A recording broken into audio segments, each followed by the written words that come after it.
Alright folks, here is how to fix pictures not showing in a gallery of your Android devices. So let's get started.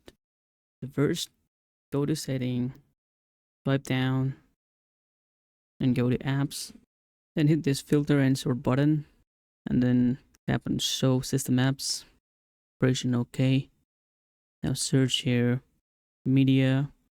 It should show you Samsung Media Storage. In your case, if you have other devices, you should have a storage media, something like that. So just tap on that, go to storage, and then clear data.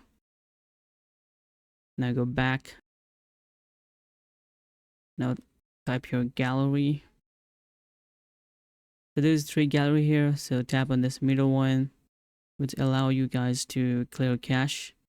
Go to storage, clear data, delete, and go back, and it should be fine now. So go ahead and check it out. Your gallery should be working as it need to be. Well, this is it guys. This is how I should fix it.